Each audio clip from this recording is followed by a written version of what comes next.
وہاں سے کبھی آپ نے سوچا حضرت ابو بکر بھی ہیں، حضرت عمر بھی ہیں، حضرت عثمان بھی ہیں، حضرت علی بھی ہیں، رضوان اللہ تعالی علیہ مجمعین، سارے صحابہ تھے، حضرت بلال کو کیوں کھڑا کیا گیا، چڑھایا گیا؟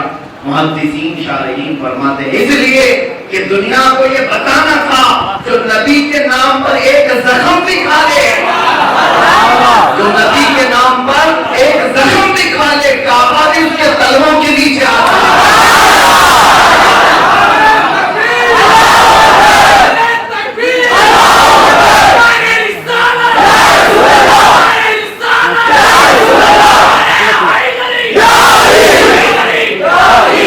کس بات کا غم ہے؟ اب مصطفیٰ کے نام پر جتنے زخم آتے ہیں خوشی سے قبول کریں، ہم خوشی سے قبول کرنے کو تیار ہیں۔ ہمیں پتا ہے کہ اگر پھانسی کا پھندا بھی لگتا ہے تو پہلے مصطفیٰ کا دیدار ہوتا ہے، یہ ہمارا یقین ہے۔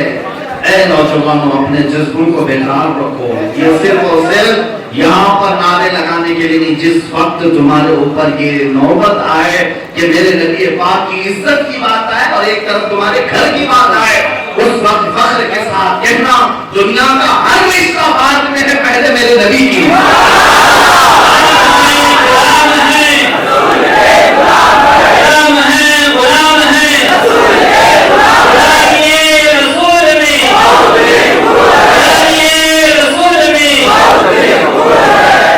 رسول پاک صلی اللہ تعالی علیہ وسلم کی شان ہم جو بیان کرتے ہیں در حقیقت اپنی شان بلند کرتے ہیں، اپنی شان بڑھاتے ہیں۔ تم کر کے تو دیکھو ایک بار، نبی نبی کہتے رہو، اللہ تمہارا ہر ایک کو گرویدہ بنا دیتا ہے، لوگوں کے دلوں میں تمہاری محبت ڈال دیتا ہے۔ یہ میرے آقا صلی اللہ تعالی علیہ وسلم کی صدقے میں نے خود محسوس کیا ہے۔ عزیزان گرامی وقار، ایک جملہ میں آپ کو، میں اپنی تعریف کے لیے نہیں کہتا، میرا چہرہ آپ جو پہچانا جاتا ہے وہ ایک گستاخ رسول کے خلاف کھڑے ہوتا ہے۔ ظاہر سی بات ہے، ابھی مولانا صاحب نے مجھے بلایا بغیر میرے نام کے بلایا، میں نوٹ کر رہا تھا، سید صاحب نے اعلان کر کے صرف یہ کہا کہ اب حضرت کی تقریر ہوگی، کون سی حضرت کی ہوگی پتہ نہیں۔ کیوں جانتے ہیں؟ صرف اور صرف مصطفیٰ کریم صلی اللہ علیہ وسلم کی عزت کا دفاع کرنے والے کو اللہ نے ہر ایک کے دل میں رکھا۔ میں نہیں جانتا تھا آپ کو، لیکن آپ نہیں جانتے تھے، ایک مصطفیٰ کریم کی عزت کے لیے کھڑا ہو تو ہر کوئی جانتا۔ جو بات میں عرض کرنے جا رہا تھا وہ یہ ہے، رمضان المبارک میں ایک خبیث ملعون نے میرے آقا کی شان میں توہین کرنا شروع کیا تو دل برداشت سے باہر ہو گیا، بے چین راتیں کٹنا مشکل ہو گئی۔ تو پھر ایک عاجز غلام کی یہی کیفیت ہوتی ہے کہ آپ جی کر کے بھی کوئی مطلب نہیں، جہاں جس میدان میں میرے نبی کی عزت سلامت نہ ہو اس میدان میں چلنا پھرنا بھی ہمارے لیے بیکار ہے۔ اگر جواب نہیں دے سکتے تو قبر میں چلے جائیں۔ میں نے یہ طے کر لیا، یہ طے کر لیا کہ اب اس کے بعد فخر سے سینہ چوڑا کرنے والی کوئی کیفیت ہی نہیں رہ گئی۔ حضور کی شان میں گالیاں دی جا رہی اور ہم اپنی عزت بڑھاتے جائیں، ایسا نہیں ہو سکتا۔ تو پھر جو جواب دیا گیا وہ کوئی پلاننگ کے ساتھ، منصوبہ بندی کے ساتھ نہیں، وہ دل کے درد کے ساتھ نکلے ہوئے جملے تھے۔ اللہ رب العزت نے اس کے سر پر ہتھوڑے کے طور پر مارا بھی۔ آج کی بات میں بتا رہا ہوں، 6 مہینے نہیں گزرے ہوں گے، اس خبیث ملعون کو منہ چھپانے کے لیے جگہ نہیں، در در کی ٹھوکریں کھاتے ہوئے اپنی قوم سے بھاگنے کے لیے راستے تلاش کرتا ہے، اپنے ہی کوفے میں محفوظ نہیں، روزانہ پولیس سیکورٹی اور پتہ نہیں کتنے باؤنسر لگا کر بھی رات بھر نیند نہیں، حضور کی شان میں گالیاں دے کر کے بے چین ہے اور موت کا خوف سوار ہے اور زمین تنگ ہو گئی، باہر نکلنا مشکل ہے، لیکن الحمدللہ اللہ نے اس فقیر کے لیے پوری زمین کو شادہ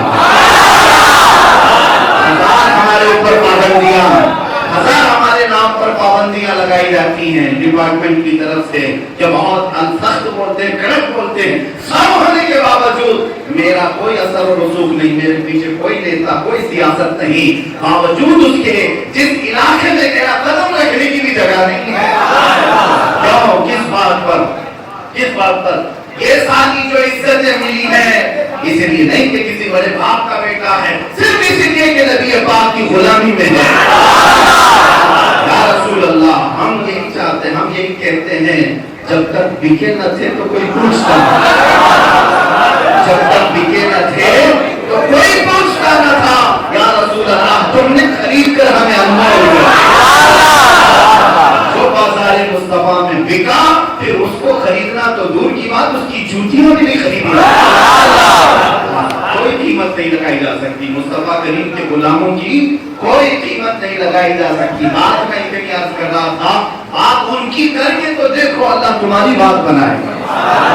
تم اپنی عزت چاہتے ہو تو رسول کی عزت کی بات کرو۔ ہاں، اور ایک نسخہ بھی بتا دوں، بچے نافرمان ہیں، اولاد بگڑی ہوئی ہے، لوگ کہتے ہیں شکایتیں لے کر آتے ہیں، میاں تعویذ سے، دم سے، دھاگے سے کیا ہونا، ٹھیک ہے جو اثر ہوگا اللہ کی طرف سے ہوگا، آیات بینات کے ذریعے سے جو اثر ہونا ہے ہوگا، لیکن میرے عزیزو ایک نسخہ میں تمہیں بتاتا ہوں، یہ رب کا وعدہ ہے، چھوٹا نہیں ہو سکتا۔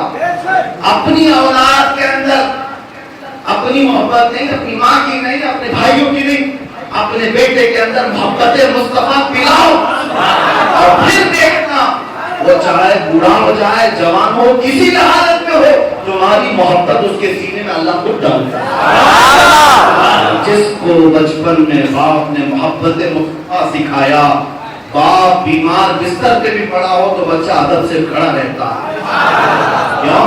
اس لیے کہ اصول ہے، تم نے اگر اللہ اور اس کے رسول کی محبت ڈالی ہے تو بچوں کے دلوں میں اللہ تمہاری محبت ڈالی، ورنہ زندگی میں لکڑی لے کے پیچھے رہو تمہارا فرمان بردار نہیں بنے گا، مہنگے مہنگے کھلونے دلا دو تمہارا نہیں ہو سکے گا۔ ہاں، ہم نے ان لڑکیوں کو بھی دیکھا 18 سال کے بعد بھاگ جاتی اور کہتی میرے باپ نے کچھ کیا ہی نہیں، آج جن کے معشوق کے ساتھ عاشق کے ساتھ چلی گئی کہتی میرے ماں باپ نے کچھ کیا ہی نہیں۔ یہ کہاں ہوتا ہے؟ اس کی ہر جائز ناجائز تمنا کو پوری کرتے تو رہے، پیسے تو لٹاتے رہے، لیکن ان بچیوں میں اور بچوں میں محبت مصطفیٰ نہیں ڈالتے۔ اگر تم ڈال کر کے دیکھتے پھر جنگل میں بھی چھوڑ دو وہ بچہ تمہارے خلاف نہیں جائے گا۔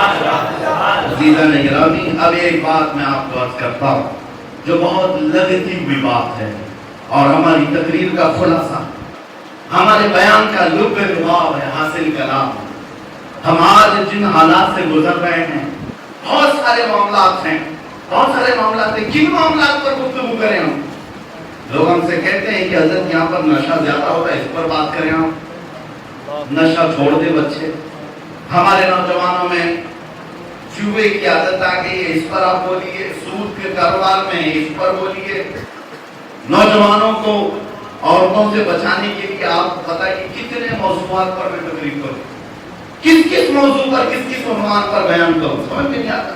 ایجوکیشن میں پیچھے ہیں، اقتدار ہمارے پاس نہیں، سیاست میں شعور نہیں، قیادت ہمارے پاس ہے نہیں، کن کن ٹاپکس پہ میں بات کروں؟ تب پھر نتیجہ میں نے یہ محسوس کیا جو اقبال نے کہا، قلندر لاہوری شاعر مشرق کہتا ہے، ان مسلمانوں کی بیماری اور ان کے مرض کا ایک ہی علاج ہے، ان کے تمام جو معاملات ہیں، جو خرابیاں آئی ہیں، ساری چیزوں کا ایک ہی علاج ہے۔ وہ علاج کیا ہے؟ کہ محمد سے وفا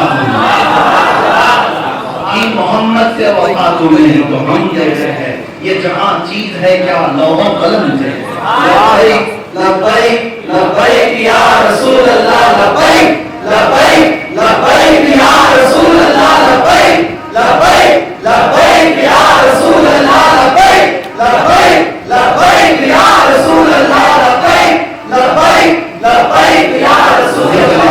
شان مصطفیٰ صلی اللہ تعالیٰ علیہ وسلم بیان کرنے کے لیے ہم حاصل آئے ہیں، لیکن اس کے ضمن میں نے یہ کہا، یہ باتیں میں نے جو بیچ میں کہی وہ اس لیے کہا کہ شان مصطفیٰ ہم کیا بیان کریں؟ ہم جب نبی کی شان بیان کرتے ہیں تو اللہ ہماری شان بلند کرتا ہے، جب تم بھی بیان کرو گے اللہ تمہاری شان بلند کرے گا۔ اب آتے ہم پڑھتے ہیں، اللہ تعالیٰ نے قرآن میں فرمایا، دیکھیں ناموس رسالت کہتے کہتے ہیں حضور کی عزت کو، ناموس رسالت کسے کہتے ہیں؟ حضور کی عزت کو۔ اور حضور کی عزت پر جب کبھی کسی نے انگلی اٹھایا تو سب سے پہلے جواب کون دیتا ہے جانتے؟ خود اللہ جواب دیتا ہے۔ قرآن پاک میں ابو لہب نے حضور کو ایک بار اس طرح سخت جملہ کہا تھا، کیا کہا تھا؟ تبت لک یا محمد، معاذ اللہ، اے محمد تمہارے ہاتھ ٹوٹ جائیں برباد ہو. کیا تم نے ہم کو اسی لیے جمع کیا کہ ہمارے خداؤں کے خلاف بیان کرے؟ حضور نے جب اعلان نبوت کیا اور لوگوں کو جمع کیا تھا تب ابو لہب نے چلا کر کے کہا 40 سال میں کوئی حضور کو گالی نہیں دیا اور کبھی برا نہیں کہا. اللہ کی طرف دعوت دی گئی تو پہلی بار اس طرح حضور کو سخت جملہ کہا گیا. اب میرے آقا صلی اللہ علیہ وسلم کے دل پر یہ گرا گزرا. اب غمگین ہوئے, گھر تشریف لے آئے. دیکھیں جب ناموس رسالت پر کسی نے جملہ بھی کہا, اب اللہ نے کیا فرمایا, اپنے نبی کے دل کی تسلی کے لیے پوری سورہ اتار دی. تبت یدا ابی لہب, تبت یدا ابی لہب وتب. محبوب آپ کے ہاتھ نہیں, ابو لہب کے دونوں ہاتھ برباد ہو جائے.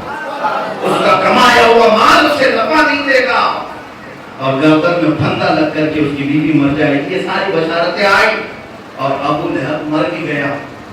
بعد میں آپ کو ایک بات یہ بتانا چاہتا ہوں میرے عزیزوں, ایک بار اس نے توہین کی تھی میرے مصطفیٰ کی, اور رب نے قرآن میں آیت اٹھا کر کروڑوں مسلمانوں سے قیامت تک اس پر لعنت بھیجی. آج بھی جب ہم پڑھیں گے ابو لہب پر لعنت ہوتی رہی, ابو لہب پر لعنت ہوتی رہی. پتہ چلا کہ گستاخ رسول کو جواب دینا یہ اللہ کی سنت ہے, اللہ کی سنت ہے. ایک نہیں, پھر ایک مرتبہ اس خبیث نے کہا تھا جب میرے آقا صلی اللہ تعالی علیہ وسلم کے بیٹے کا انتقال ہوا, حضرت ابراہیم کا 3 بیٹے ہوئے اور تینوں بچپن میں انتقال کر گئے. سب کو معلوم ہونا چاہیے حضور کی 4 بیٹیاں تھیں, 4 زندہ رہیں. 3 بیٹے تھے, تینوں بچپن میں انتقال کر گئے 6 مہینے سے پہلے. جب تیسرے بیٹے کا بھی انتقال ہو گیا تو ابو لہب نے یہ تانا مارا کہ محمد کی نسل کٹ گئی. صلی اللہ علیہ وسلم ابتر کہا, اقطع کہا, جس کی نسل کٹ جاتی ہے اس کو ابتر کہتے ہیں. بیٹوں سے نسل چلتی ہے اور بیٹا ہی نہیں ہے محمد صلی اللہ علیہ وسلم کا. تو حضور پاک کے دل پر یہ بھی بات گرا ہوئی. میرے آقا صلی اللہ تعالی علیہ وسلم تشریف لائے اپنے گھر, تو جبرائیل امین اللہ کی طرف سے پوری سورہ لے کر آئے. انا اعطیناک الکوثر فصلی لربک وانحر ان شانئک هو الابتر. اے محبوب ہم نے تو آپ کو کوثر عطا کیا, ہم نے آپ کو کوثر عطا کیا. کوثر کسے کہتے ہیں سمجھنے میں زمانہ لگ جائے گا. اور اللہ فرماتا ہے اے محبوب آپ اٹھے اپنے رب کی عبادت کریں, قربانی کریں. ان شانئک هو الابتر, آپ نہیں آپ کا دشمن کٹی ہوئی نسل کا ہے, آپ کا دشمن کٹی ہوئی نسل کا ہے. میرے مولا نے جو فرمایا دیکھیں آج تجربہ شاہد ہے. ابو لہب کا بیٹا کہاں ہے, ابو لہب کے پوتے کہاں ہیں, ابو لہب کی اولاد کہاں ہے. پوری دنیا چھان مارو, جس نے گالی دی تھی اور کہا تھا محمد کی نسل نہیں, اس کی اولاد زندہ نہیں رہی, اس کی نسل کہیں باقی نہیں رہی, مگر اللہ نے اپنے حبیب کی نسل کو ایسا پھیلایا جس گلی اور محلے میں جائے کوئی نہ کوئی سید زیادہ نظر آئے. رسول کے ہمارے ہر مجلس میں ہوتے ہیں, ہمارے ہر جلسے کی شان ہوتے ہیں, اور میرے مصطفیٰ کے اولاد کی خوشبو اللہ نے پوری کائنات میں پھیلائی.